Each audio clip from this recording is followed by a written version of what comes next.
Nagsimula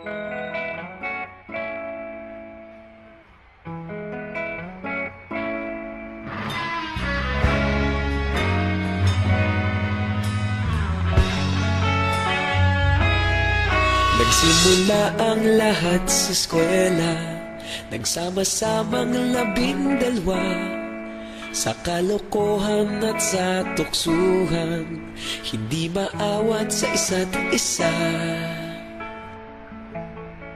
Madalas ang standby sa cafeteria, isang barkada na kay saya. Laging may hawak-hawak na gitara, konting udyok lamang kakanta na. Kay simple lamang ng buhay nun, walang mabibigat na suliranin. Problema lamang laging kulang ang datong. Sana napunta ang panahon? Sana nga ba? Sana nga ba? Sana napunta ang panahon? Sana nga ba? Sana nga ba? Sana napunta ang panahon? Sa unang ligaw kayo'y magkasama, magkasabwat sa pambobola.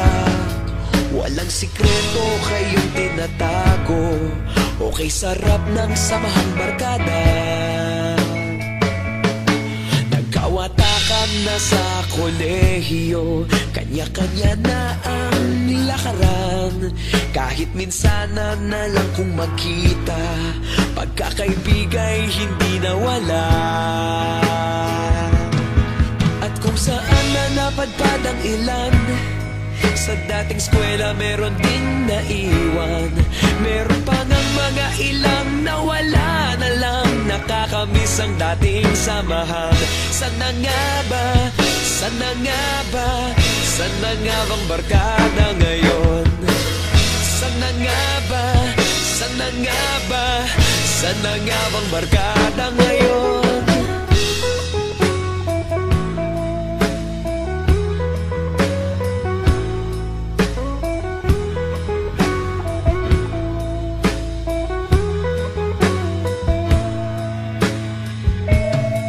Ilang taon din ang nakalipas, wala pa sa aming tatay na nagsusumikap upang yumaman at guminhawang kinabukasan. Paminsan-minsan kami nagkikita, mga naiwan at natira. At gaya nung araw namin sa eskwela, pag magkasama'y nagwawala. Napakahirap malimutan ang saya ng aming samahan. Kahit lumipas ng ilang taon, magkabarkada pa rin ngayon. Magkaibigan, magkaibigan, magkaibigan pa rin.